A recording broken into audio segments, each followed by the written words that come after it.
Aujourd'hui, je vais vous parler, de valeurs et de besoins pour rester un peu sur la thématique du changement. C'est des choses qui, je pense, peuvent, beaucoup nous aider quand, nous sommes en questionnement ou que nous sommes, peut-être mal, ce genre de choses.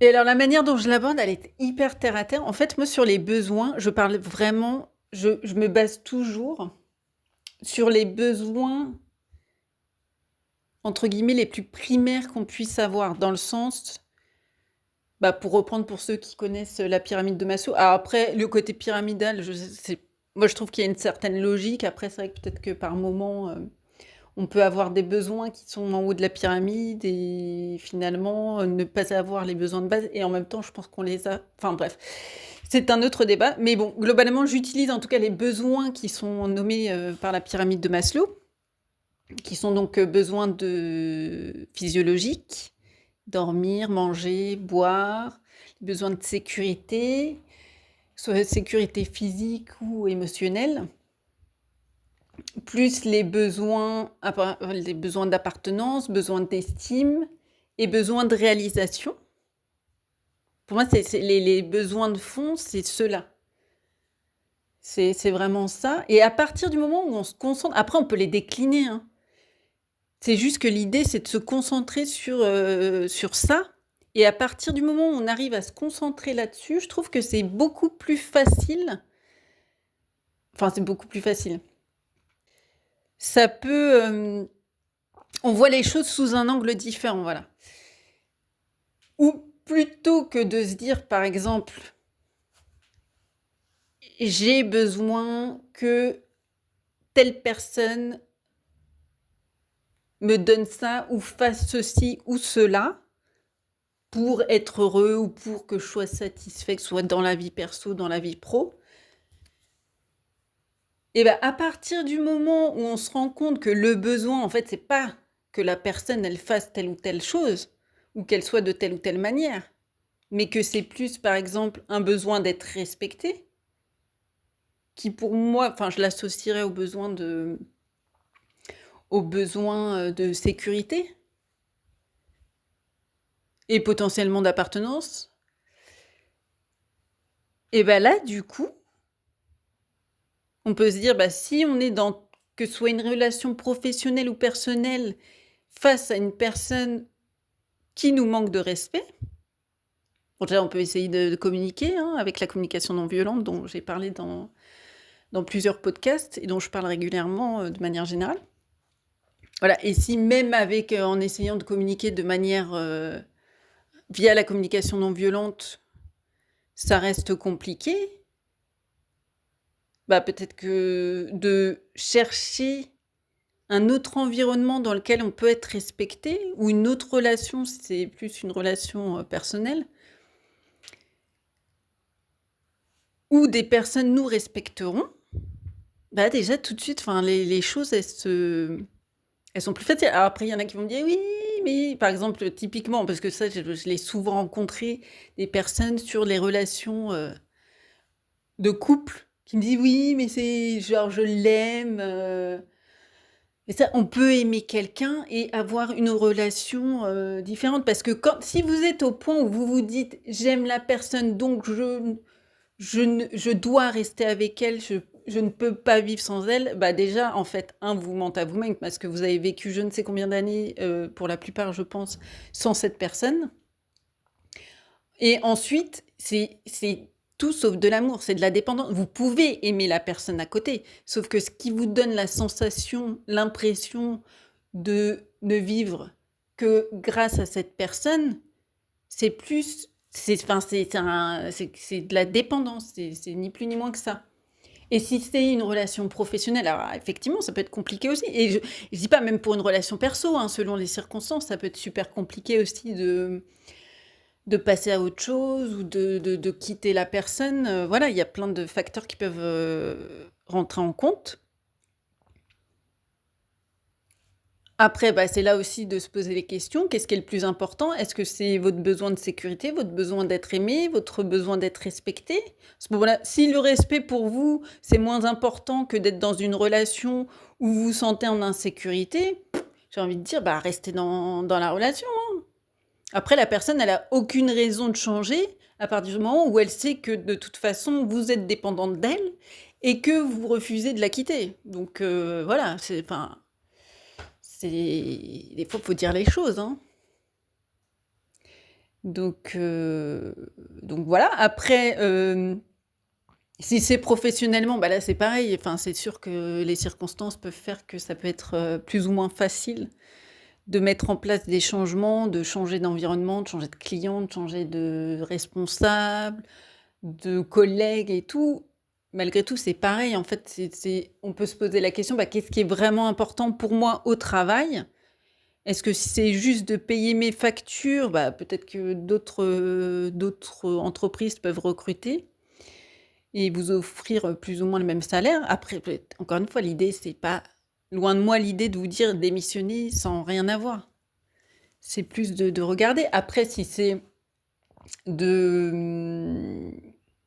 Bah, si l'argent, c'est important, mais que pour vous, le respect ou la reconnaissance ou la bonne ambiance, c'est plus important, bah là, c'est pas, et vous pouvez essayer, enfin, toujours, il y a possibilité d'en discuter. Et si, malgré les discussions, les changements que vous, de votre côté, vous avez pu mettre en place, bah, il y a toujours possibilité, encore une fois, de regarder. Après, bah voilà, en fonction de ce que vous trouvez, c'est peut-être de partir. Mais dans tous les cas, oui, en fait, c'est ça, c'est de moi, je le dis, et quand j'accompagne des personnes, souvent, c'est là-dessus que je travaille aussi, c'est qu'est-ce qui est le plus important pour vous?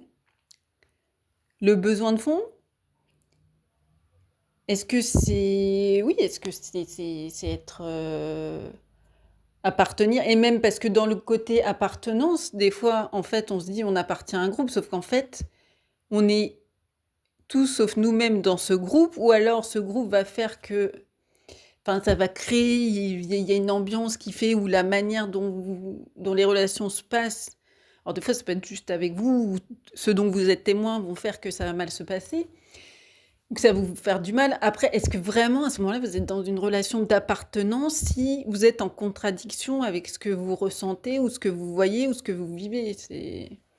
C'est une forme d'appartenance, mais est-ce que enfin, c'est vraiment une appartenance avec des personnes qui vraiment sont comme nous? Parce que je pense que ça, c'est pareil. Moi, je sais que sur certaines choses, pendant longtemps, je gardais pour moi. Parce qu'en fait, je voyais bien que j'étais en décalage avec mon environnement. Et en même temps, bah, des fois, quand je parlais avec des personnes en aparté, je me rendais compte que bah, il y en avait qui avaient peut-être les mêmes ressentis, les mêmes envies ou les mêmes frustrations que moi. Et, euh, et qui avaient aussi cette peut-être même envie voilà, de faire bouger les choses ou autre, ou centre d'intérêt. Des fois, c'était ça aussi, hein.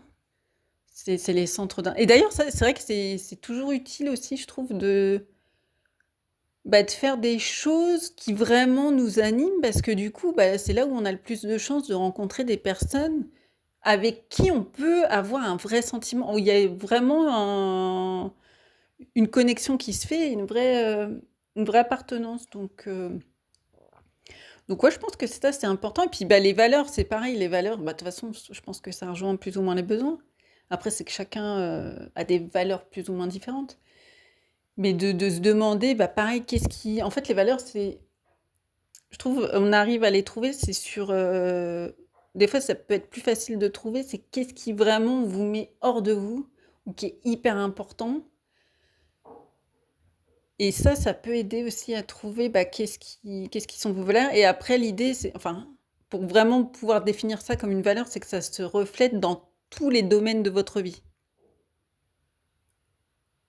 Et après, il peut y avoir, ça peut être quelque chose qui est important pour vous dans tous les domaines de votre vie, mais qu'on va plus ou moins mettre en application soi-même, ou plus ou moins vivre de la part d'autres personnes. Et je parle toujours des personnes parce qu'on est toujours en relation, en fait.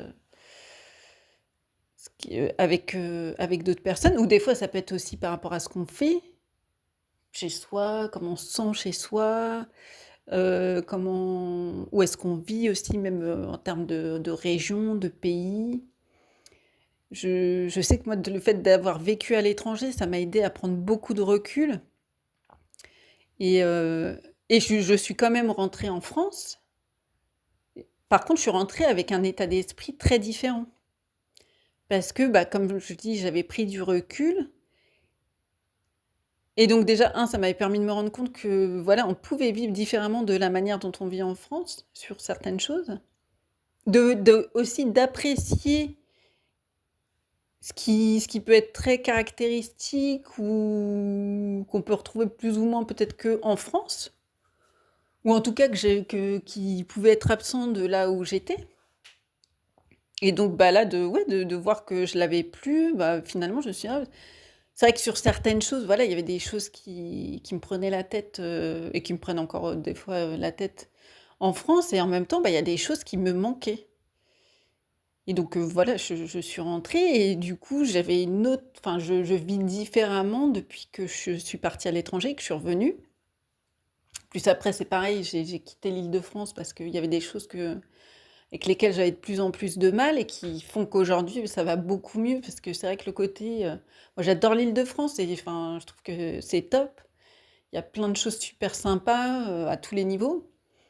Et sauf que j'en pouvais plus de l'agressivité que je retrouvais dans les transports en commun, du monde là qui vous bouscule, qui, des fois vous rentre dedans et vous engueule parce que genre vous êtes sur leur chemin, ou les mecs qui passaient derrière vous dans le métro, alors que vous payez votre abonnement. Alors moi je veux bien dépanner, mais bon, à un moment donné, mon abonnement je paye pour moi. Si je commence à laisser passer tout le monde, c'est bon.